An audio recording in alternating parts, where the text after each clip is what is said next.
some games are so big, so heavily anticipated that we can't cover them in just one sitting.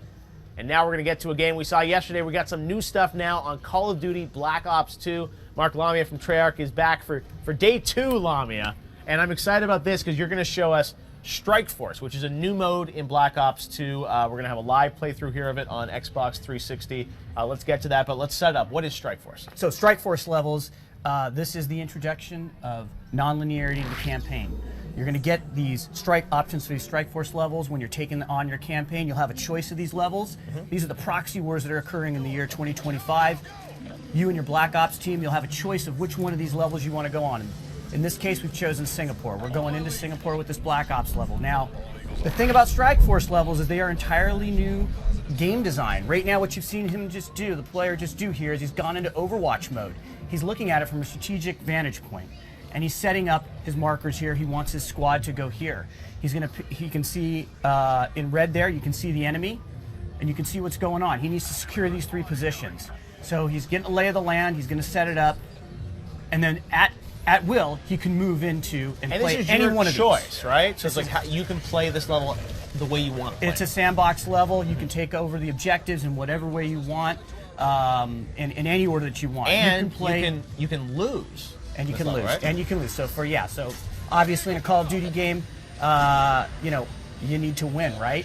Not anymore. In this case with Strike Force levels, if you lose, we'll take account of that in the story, and the story will progress. Now, of course, if you want to go back and play, which I know you're a completionist and you'll probably want to go and do that, all of course. achievements.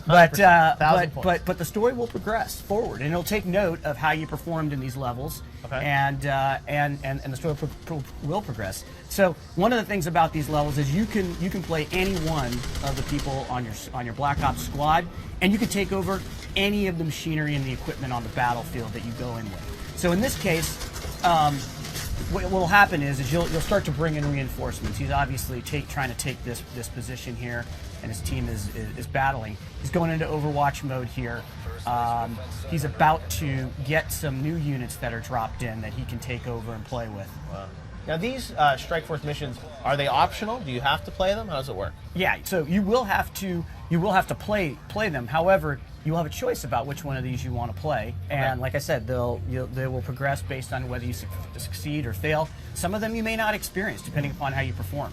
And these are certain kind of throughout the campaign, you'll have different Strike Force moments or missions that connect to the story. You got it. That's exactly it. And so it's unique in both structure, but also in gameplay. And right here, he's taken over. He's taken over one of the drones here, and he can either fire the rockets or he can fire his other heavy caliber weapons. He's rolling right now. This is a very powerful weapon. Clearly, he's driving, right? It's a different game mechanic altogether, so you're both driving and you're fighting here. Right. The other side has some of their own drones as well. That's Cognitive Land Assault Weapon. That's a very heavy piece of machinery. You have access to that on your side as well in this particular level. So it's amazing that you guys have all these levels that you've sort of inserted throughout the campaign. Now, this one is obviously set in Singapore, and you're going to have them kind of all around the world? They will be so without giving up the entire fiction, but there's going to be various areas, geographic locations in the world where these hotspots are occurring in this, like I said, in this year 2025. Right. And the head of JSOC is going to come to you and he's going to lay it all out and he's going to say, this is what's going on, this is what's going on, this is what's going on. Where do you want to go? Make a choice. Make a choice. You'll make a choice, and then the fiction will progress, and it'll take account of your choice. Interesting. All right, so we'll grant a couple times, and you'll get to see. You can really play through this game multiple times. There's a lot of replayability here because of the Strike Force missions. Yeah, no, absolutely. So replayability, not only with the levels, but inside the levels. So right now, the way he's playing this, he's now taken over a quad.